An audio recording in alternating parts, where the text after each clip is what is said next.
Twin Fantasy is a 2019 album by Car Seat Headrest, and unsurprisingly, has the motif of fantasy.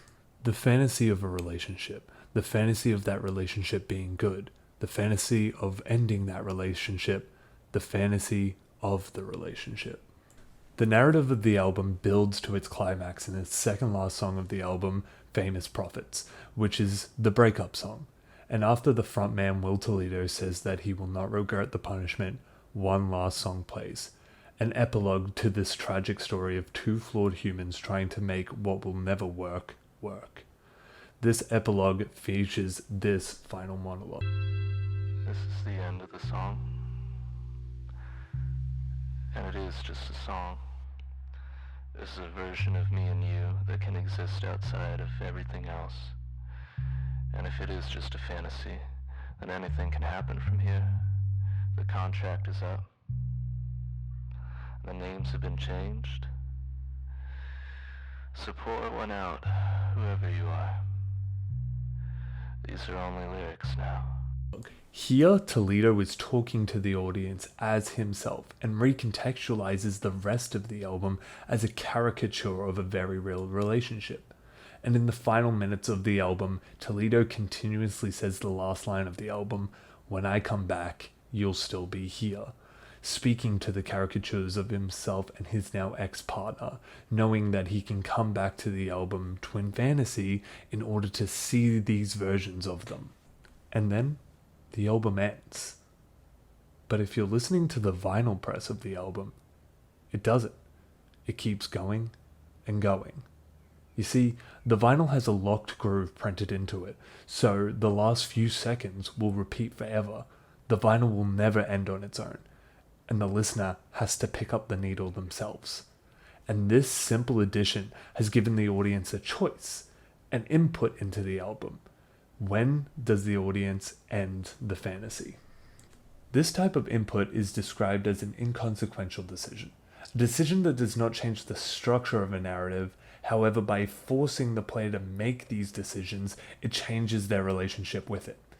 These decisions, when utilized in games, can create a strong connection between the player's input and the narrative of the game, dragging the audience from being a passive observer into an active participant within the narrative of the game.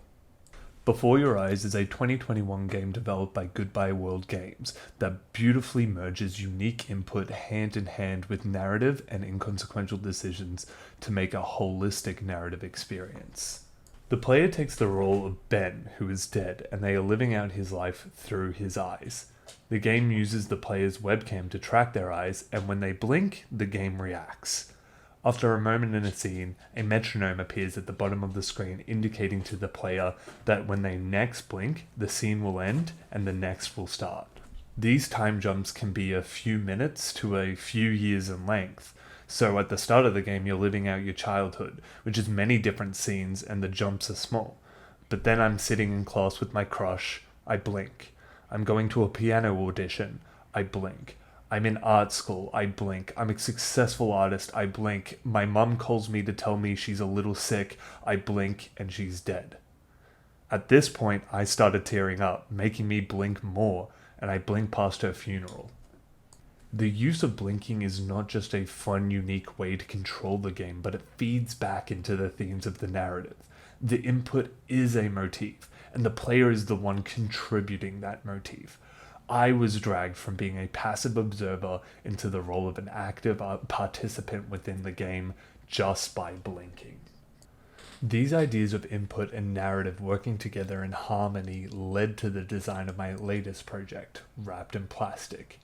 The game is a conversation between two characters, the player character and a girl who will be murdered at the end of the night. The player knows that she's going to die, and so does the main character. The player uses the mouse scroll wheel to control the conversation, scrolling forward and backward through it, with the exhibition version of the game using an alternative controller record player to spin a vinyl to control the conversation.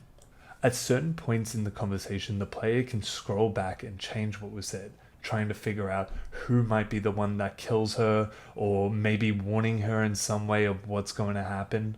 But the player cannot change what happened fully. What has happened will always be what happened. By allowing the player to control the flow of dialogue, as well as the player having to scrub back to find different dialogue options themselves, gives more agency over this dialogue scene to the player than in traditional dialogue scenes. The player exists within this conversation, and try as they might to change what has happened, they can't. The game won't allow it, only minor deviations from the original conversation.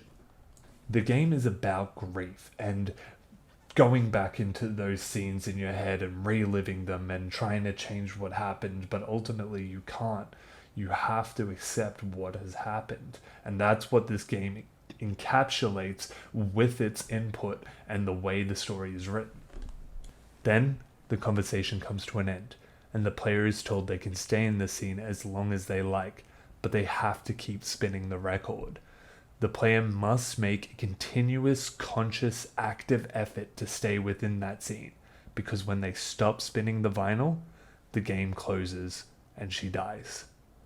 By using unique inputs created for this game and using inconsequential decisions, I have dragged players out from being passive observers into active participants, but they have to keep spinning the vinyl to do so.